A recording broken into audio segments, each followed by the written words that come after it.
Peuple du Seigneur, bonjour.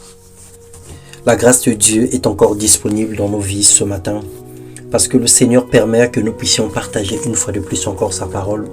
Bienvenue dans ce partage quotidien. Je célèbre de tout mon cœur, je chante les louanges de l'Éternel. Je me prosterne dans son saint temple, je célèbre son nom à cause de sa bonté et de sa fidélité. Le jour où j'ai invoqué, il m'a exaucé, il m'a rassuré, il a fortifié mon âme, a dit un jour le roi David. Ce matin, nous voulons redire la même chose. Ce matin, nous allons partager la parole de Dieu. Le thème de notre méditation, reconnais Dieu, stop l'incrédulité.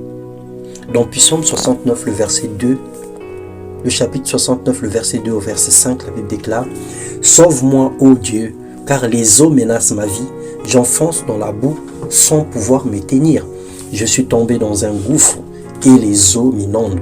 Je m'épuise à crier, mon gosier se dessèche, mes yeux se consument tandis que je regarde vers mon Dieu.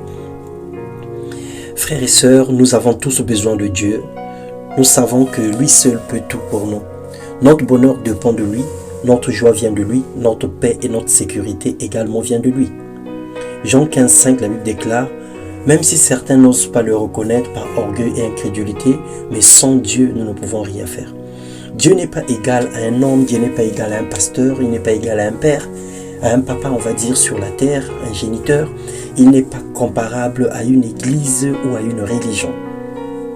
Certaines personnes éprouvent une colère contre Dieu.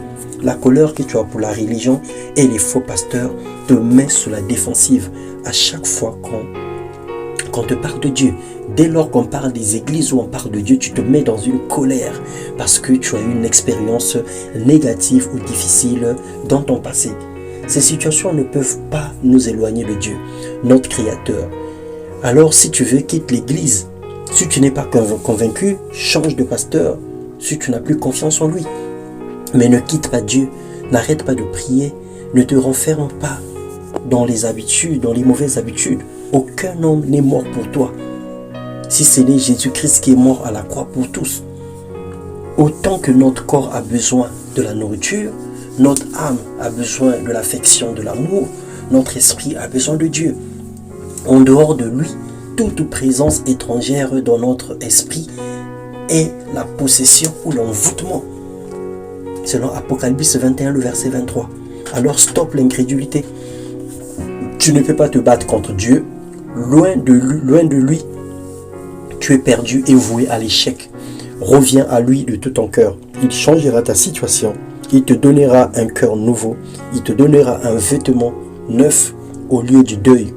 Il te donnera de la joie à la place de l'angoisse. Le Seigneur se dispose à te faire du bien.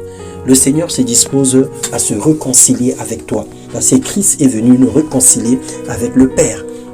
Le péché et les mauvaises œuvres nous ont éloignés de Dieu, mais Christ est venu pour nous réconcilier. Alors reviens à ton Dieu. Réconcilie-toi avec le Père afin que tu puisses jouir du bonheur et que tu puisses vivre une excellente destinée dans le nom puissant de Jésus-Christ.